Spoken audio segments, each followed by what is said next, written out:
Casanova, conferencista, doctor en teología. Y quedó una pregunta en el aire.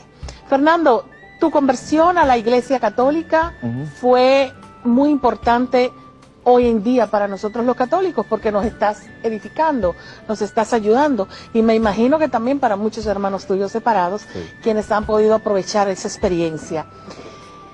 ¿Por qué la Iglesia Católica? ¿Qué te hace pensar que tú estás donde debes de estar? La pregunta me ayuda a seguir lo que era la intención tuya al principio, porque me llevaste por la unidad, como la primera crisis, esa que me fue llevando a reconocer la plenitud de la verdad de Cristo de la Iglesia Católica. Así que, y para responder a tu pregunta, yo puedo mencionar las 4 notas distintivas de la Iglesia. Que Jesucristo fijó 4 características esenciales, sin las cuales la Iglesia no es la Iglesia de Jesucristo. La primera es la unidad. Fui descubriendo poco a poco las otras notas. La Iglesia es una, santa, católica y apostólica. Una, así lo quiso Cristo. Y tú eres Pedro, y sobre esta piedra edificaré mi iglesia. No dijo mi iglesia. Y dijo, y las puertas del infierno no prevalecerán contra ella. O sea, la iglesia siempre ha sido, la iglesia nunca ha dejado de ser. Puedo seguir mencionando textos bíblicos, pero tal vez porque yo sé que tenemos poco tiempo. Si seguimos con el Evangelio según San Juan, capítulos 14, 15 y 16. El Señor dice, hablando un discurso fantástico sobre el Espíritu Santo, dice, me voy, pero no les dejaré huérfanos. Yo rogaré al Padre, el Padre enviaré mi nombre, un consolador, un paráclito, un acompañante. Y llama ese acompañante en el capítulo 15, el Espíritu de verdad. No de las verdades, no de las opiniones, sino el Espíritu de una sola y única verdad. Y concluye el capítulo 16. Y el Espíritu Santo les conducirá a la verdad completa. Una iglesia, un espíritu, una verdad.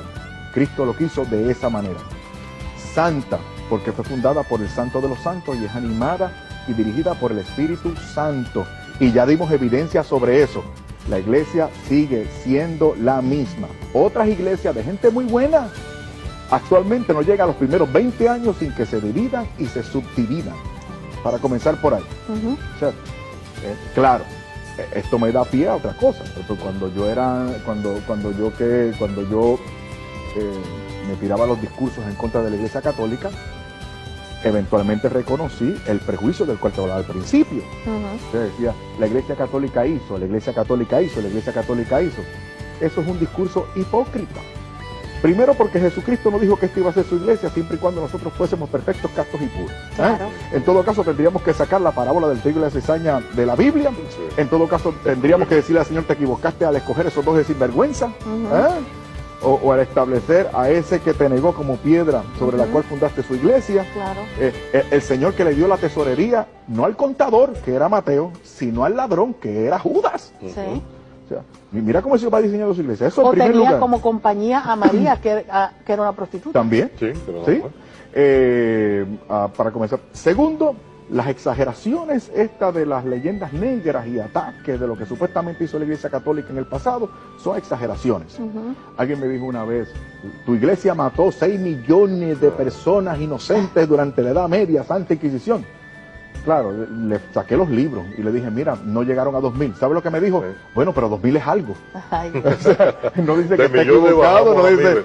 Claro. No, o se la pasan diciendo, tu iglesia vive faltándole y haciendo cosas malas. O sea, y wow, la iglesia en estos días ha dicho que perdonen sus culpas. No, lo ha hecho siempre. Seguro. Todos los años. Acumulando riquezas. No. Es interesante porque la Iglesia Metodista de Estados Unidos, ellos son hermanos muy honestos.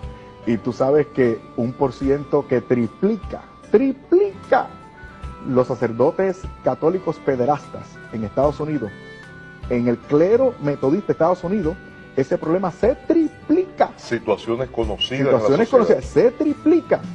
Decimos que es un crimen, por supuesto, pero vamos a dejar el prejuicio de lado. No, y que mientras hay un grupito, un mínimo grupo que hace eso, hay miles que están haciendo el bien. Y en cuanto al pasado, era otra época. Lo último que te voy a decir al respecto es que, como decimos en mi país, el que no tiene dinga, tiene mandinga. O sea, el que esté libre de pecado, que tire la primera piedra. Cuando yo le digo a estos hermanos y le enseño la evidencia, mira, con la venia del doctor Martín Lutero, Los príncipes alemanes asesinaron a 125.000 campesinos en 1525. ¿Qué son más? ¿2.000 o 125.000? Wow. Claro, yo no voy a condenar a Lutero, no voy a condenar a mis hermanos luteranos. Era otra época. Claro, claro. Entonces, eso para tratarte de la santidad, después, no sé si tenemos tiempo, después de la santidad podemos a la catolicidad y después a la apostolicidad. Que cada uno es una prédica diferente. Sí. Pero sabes que el tiempo apremia y hoy profesamos nuestra fe.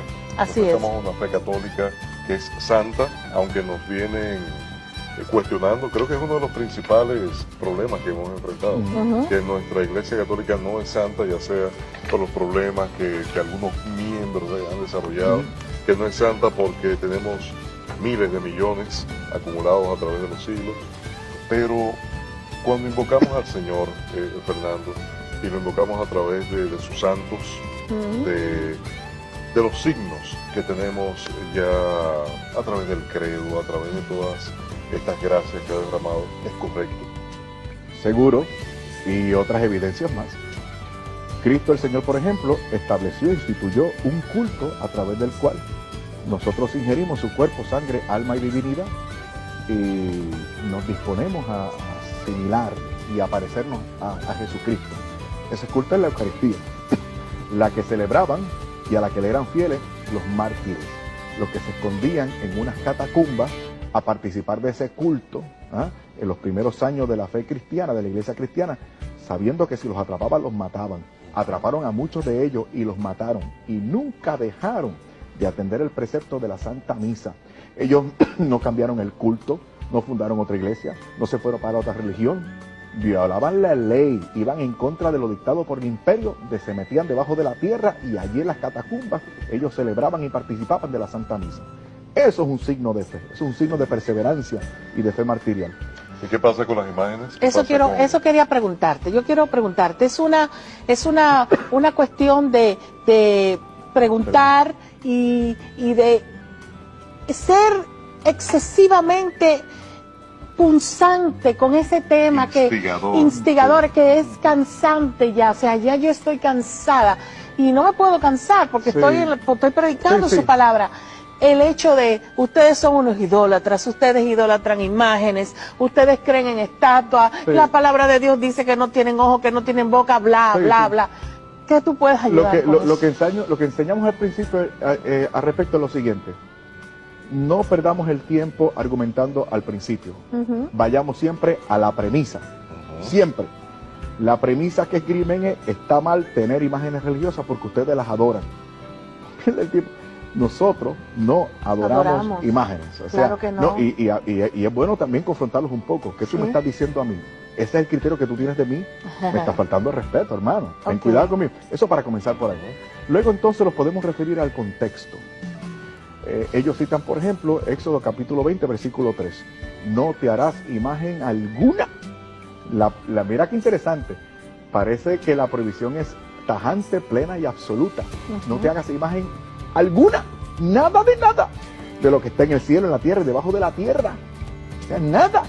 Pero después el versículo 6 dice, no te inclinarás ante ellas para adorarlas, porque a tales dioses aborrezco yo, dice Yahvé de los ejércitos. Se está hablando de las imágenes en cuanto a ídolos, no de las imágenes en cuanto a imágenes. Te voy a explicar por qué. Porque si fuese la prohibición tajante, plena y absoluta, todas las imágenes, ¿por qué Dios manda hacer imágenes en el Antiguo Testamento? Así es. Los querubines a la entrada del lugar, y una del lugar santísimo. para Moisés. Que fue quien curó. Y la imagen de una culebra que tenía poder sanador que emanaba de ella. Así es. Los ángeles que cubrían la tapa del propiciatorio, que fueron objeto de una procesión en Primera de Samuel capítulo 6. Mira qué interesante con David. En el Nuevo Testamento interesante porque Jesús entra a ese templo, al templo de Salomón, ahora reconstruido por Herodes, que no hemos descrito todas las imágenes que tenía, porque las paredes laterales del lugar santo estaban todas cubiertas con imágenes de todo tipo.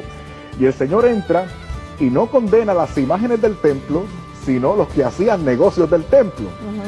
Digo, cualquier similitud con la realidad es pura coincidencia. O sea, mira qué interesante, ¿no?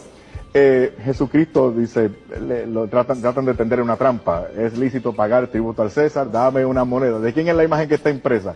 No condenó la imagen, dale a César lo que es de César y a Dios lo que es de Dios. O sea, que siga la imagen allí. Que siga, fíjate, eso no es nada. Claro. Entonces, sí. Lo otro es, si vamos a ser literalistas, y si la prohibición es tajante, plena y absoluta, ¿por qué ellos tienen imágenes? Claro, eso es una buena respuesta. Y enfatizando lo que acaba de comentar, son las actuaciones lo que el Señor está condenando. Estamos hablando de las personas que están en el templo, ni siquiera las imágenes que el templo tiene, sino la actuación que tiene. Lo que le gusta es la generalizar. Seguro. Fernando, tú en una ocasión dentro de tus testimonios has dicho que tu familia y tú tuvieron que pagar un precio. Oh, sí. ¿Cuál fue ese precio corto para explicárnoslo? Imagínate, venir a esta iglesia que solo conocía a través de experiencias espirituales y de estudio y de libros. Yo desconocía esto, dejar lo que había dejado y arriesgar lo que tenía. Un sacrificio. Es un sacrificio ministerial por lo que tenía y lo que eso representa en términos de sustento familiar y la crisis no solamente familiar, sino también la crisis espiritual, por así decirlo, ¿no? Crisis espiritual. O sea, yo creía esto, yo hacía esto, y ahora resulta que yo llevo a cabo mi fe cristiana a plenitud en un lugar que yo no concebía. Eso produce una crisis tremenda. Y también hablamos de un sustento económico, porque estamos hablando del 100 por todo el tiempo. Sí, seguro. Es interesante, ¿no? Saber, la gente te oye a ti, oye tu testimonio, te ve hoy en día predicando y no sabe todo lo que tú tuviste que pasar. Es un precio muy, muy caro. Y también tu esposa estuvo un tiempo en que no era católica. Entonces fue un difícil momento en que tú sí y ella no. Yo me hice católico y ella no. Y ella no, es difícil. Fernando, sí. Pero se hizo católica. Claro, claro. Que conste, ¿no? Claro. Cámara. Se hizo católica. Y claro que sí, vamos a tenerlo prontamente, lo vamos a invitar también aquí al programa. Fernando, si nosotros nos ponemos a enumerar, a recordar, a pensar, ¿en qué momentos nosotros como católicos nos hemos sentido más heridos? Y es, mira, hasta me pone la piel de gallina. Y es cómo tratan a la Madre María.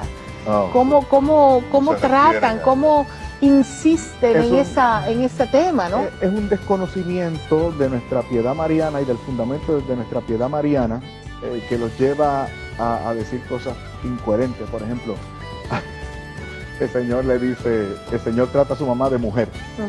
Mujer, y yo recuerdo haber escuchado, y yo estoy seguro que los hermanos que nos están viendo también, dicen, ¿por qué tú tienes tanto aprecio a la Madre del Señor? Si mira, el mismo Jesús, mira cómo la trata. La llama mujer, o sea, ponen a Jesús a violar el cuarto mandamiento. Mujer es un título, viene del Génesis 3:15. Dice que la simiente de la mujer aplastará la cabeza de Satanás. La simiente de la mujer. Desde entonces el término mujer pasó a la tradición rabínica para señalar a la madre del Mesías. Cuando Jesús la llama mujer, está asignando un título. Cuando Jesús la llama mujer, lo que está diciendo es, esa es de la que se profetizó en el Génesis. Yo soy la simiente de la mujer, por lo tanto, yo aplastaré la cabeza de Satanás. O sea, y ese es uno de ellos. Señora. Claro, ¿seguro? Y esa es una de ellas. Luego que tuvo más hijos, que no es virgen, que se casó más veces, que no sé qué, y es difícil, ¿no? Es difícil. Sí. Es difícil lidiar. Es difícil, pero hay que tener paciencia. Y es lo primero que yo le digo a las personas que quieren dialogar con estos hermanos. Hay que tener paciencia y recuerden, lo que tienen en contra nuestra, en el fondo, al fin de cuentas, no son textos bíblicos. Lamentablemente, sí. Lamentablemente, Fernando, tenemos que terminar ya con esta entrevista. Si me permites una pregunta, te lo agradecería infinitamente. ¿Está bien? ¿Qué voy a hacer? ¿Cómo enamoro, Fernando, a esa población protestante, esa población que nos vive constantemente atacando, pero no no de esa manera tan incisiva? No, seguro. ¿Han habido muchos cambios de protestantes por ti? Sí, la verdad es que estamos muy contentos. Qué Todas las bien. semanas tenemos testimonio. Y en Estados Unidos se ha formado hasta un grupo de apoyo del cual yo soy parte. Wow. Porque son cientos y cientos los ministros y teólogos protestantes. Pero Vamos no, a ver. no queremos que la gente lo vea como si fuera Un algo... ataque. Sí, no. no. que va a ser. Que dicho sea de paso- Yo lo que hago es defenderme. Que dicho sea de paso, Si tú dices que yo soy un nosotros... idólatra, yo me tengo que No, defender. que dicho sea de paso, nosotros, siguiendo sus huellas, estamos sumamente contentos con las personas que nos siguen, que no son Seguro, católicas. seguro. Y a ellos quiero que tú les des un mensaje, mira hacia tu cámara, y Seguro. les diga cortamente algo. No es muy seguro. Amen mucho al Señor.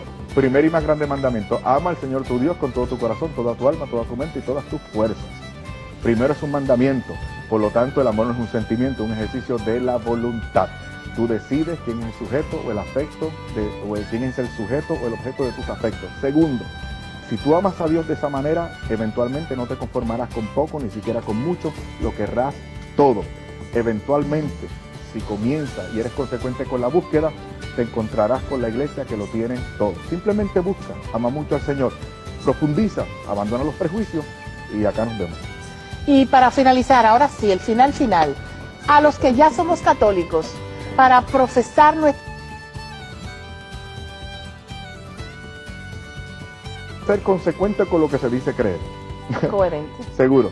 Si tú dices creer algo, tú tienes que actuar de acuerdo. Tienes que practicarlo. Y el amor se demuestra por los detalles. Si tú dices amar mucho a Dios y ser católico, pues entonces tú haces lo que a Dios le gusta y entonces te comportas como en la Iglesia Católica decimos que nos debemos comportar. Amén. Una sola palabra. Obediencia. Seguro, El Señor nos ama mucho. Nuestra Santa Iglesia Católica les dice, únete. seguro. Fernando, no hay palabras.